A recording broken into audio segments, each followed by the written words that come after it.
G'day, and welcome to the Complete Barry's Guide to Low Budget Film. I'm Ewan McGregor. In your dreams. But I am Johnny Drama.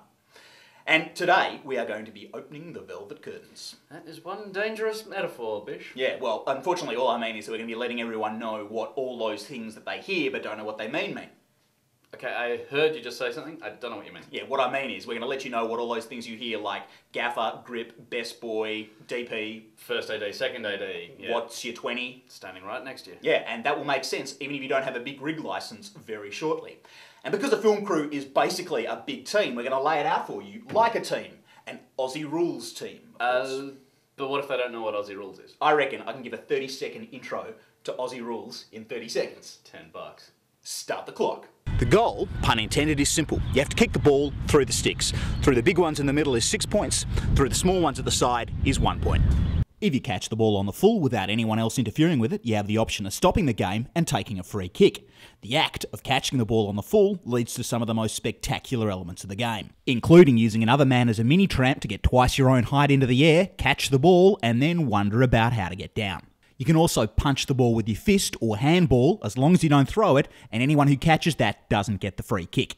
Other than that, it's basically a free-for-all. You can bump, you can tackle as long as you don't push the man in the back. Players tend to be extraordinarily fit, often running up to 15 kilometres a game, and have excellent hand-eye coordination, ball and dancing skills. Now, don't get me wrong, I'm very partial to gridiron or NFL, especially after watching Any Given Sunday, which is number 20 on my top 100 of all time. But AFL, or Aussie Rules, is without doubt the greatest game on earth, and one day our American brethren are gonna get it. And when I say greatest game on earth, I should note that I'm not counting cricket as a game, but as a religion. Praise be to Warnie, for thine is the spindom, the power and the glory. Amen. Now the team layout is pretty simple. Well, it gets a bit complicated, but it's basically simple. You start off with a big, tall, strong guy up front to kick the goals. And then you have a lot of smaller, faster men through the midfield to get the ball to the big, tall, strong guy to kick the goals. And you have one big, tall, like Yao Ming tall guy in the middle to win the centre hit-outs. Okay, hang on. Even I'm getting confused. Okay, stick with me. But basically, the guy up front, the guy kicking the goals, is the director. Okay, the director is the big cheese, the big tamale, the head honcho. The duck's nuts. The duck's nuts. Numero uno amigo. The big enchilada. The big enchilada. Why are all these Mexicans? I don't know, but I am hungry. The grand poobah. The grand poobah, the muckety muck, the top dog. He's the guy in charge. Yeah. Whilst an actor may end up taking home the big paycheck, it's the director's film. And the only one on the set with more clout than the director is the producer. And the only one with more clout than the producer is the executive producer. They have magical powers. Well, and a lot of money. A lot of cash. At least the good ones do. But the director, it's their film. In fact, they often get their name in the title of the film, like John Carpenter's Vampires. Or like Bram Stoker's Dracula. Or Mary Shelley's Frankenstein. John Carpenter's Vampires, man.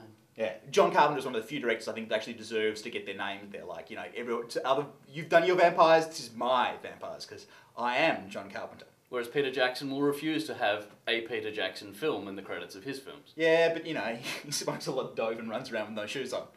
Bram Stoker didn't direct Frankenstein and Mary Shelley didn't direct Dracula, but my octogenarian friend's point is correct. The director is in charge of hiring the other heads of department, the crew, the actors.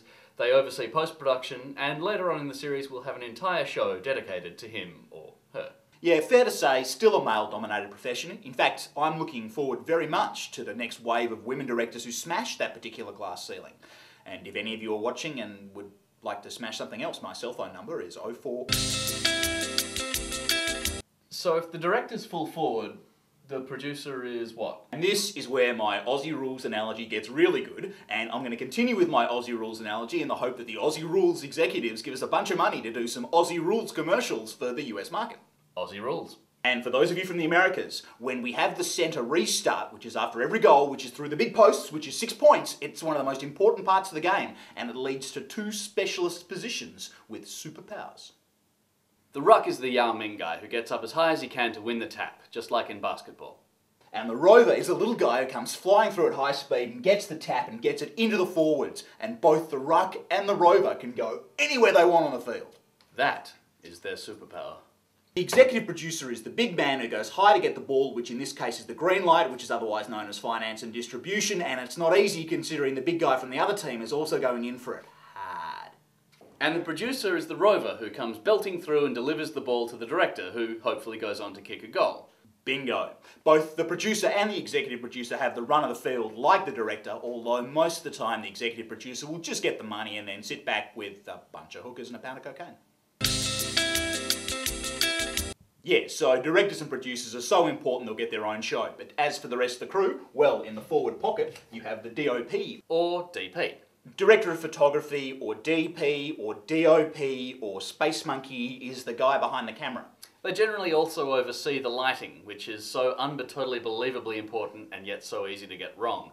Then there's the gaffer with the truck who has all the lights in it, and he'll have a couple of sparkies or electricians to help him out. And in the other forward pocket, I'm putting the first AD, or first assistant director, who's like the on-field vice captain, or whatever you call the female version of a captain. Captain. Yeah, I guess, like Captain Janeway, or who's another female captain? Tank girl? Yeah, but I think she was the only one in the tank. Anyway, I guess this is another male-dominated profession, and I look forward to meeting the next wave of women captains who smash that... Have you no shame? In this particular arena, none whatsoever. I'm like one of those fish that'll eat anything, like even the stuff that the other fish leave behind. A bottom feeder. Yeah, but like a sleek and graceful one. And none of this should diminish at all from the vital role of the first AD. They are the interface between the director and the crew. Yeah, the director decides what's going to happen in a shot or a location or a day, and the first AD makes it happen. Or communicates back to the director if it ain't going to happen. The centre half forward is the line producer, the producer's man or woman on the ground, and on a low budget film, also often the production manager.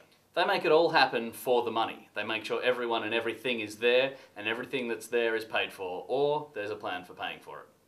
On a low budget film, you may not have second or third ADs. You may have a second, not necessarily a third, you may not even have either. They generally come into play in big films, big scenes, action scenes, crowd scenes, battle scenes, car racing scenes. The DP will definitely have camera assistants. They're a must. They make sure the camera is always ready to roll, that the batteries are charged, and there are spare tapes ready to go. They also check the focal length when you're doing focus pulls. Which we'll explain later. Big budget films have separate designers for sets and costume, but on a low budget film you'll probably just have the one designer who will mainly be in charge of wardrobe and set dressing because you won't be building too many sets. You'll also need a good makeup and hair person, and probably a couple of assistants. The good news is that if you get a good head of department, then assistants are the one thing that should be reasonably easy to find without spending the farm. Yeah, there are lots of good hair and makeup schools out there, and you'll probably find some students who need to get some practical hours up just to complete their course. And they may just be hot. And, you know, don't fraternise with your crew, but hotness is good for morale. Low-budget films live on their dialogue.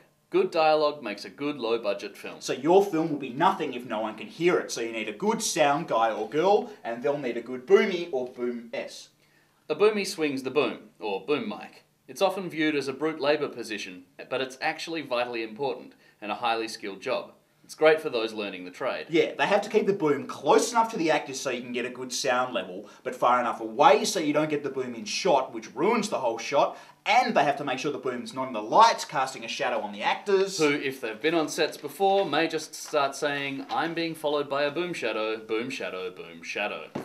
Like we said in episode 1, an army marches on its stomach. Vitals are vital. Catering is one area where it's not a good idea to cut the budget. Make sure you're able to feed your whole crew good food at every meal break, and you should also make sure you can provide limitless tea, coffee, biscuits, and sugar hits. The runner runs, or rather drives. On big productions, every big cast member has their own driver, and there's an entire crew of runners, getting props, supplies, and equipment. You'll probably just have the one or two, so you'll have to use them wisely. We'll get on to deliverables in another episode, but one thing a lot of people don't realise is that they need still photographs of their production. Good ones. That's what the photographer is for. And now in the age of digital, you should just let them go snap happy. You'll love them when you get to marketing. So that's basically it for your crew. Loose ball! Ah!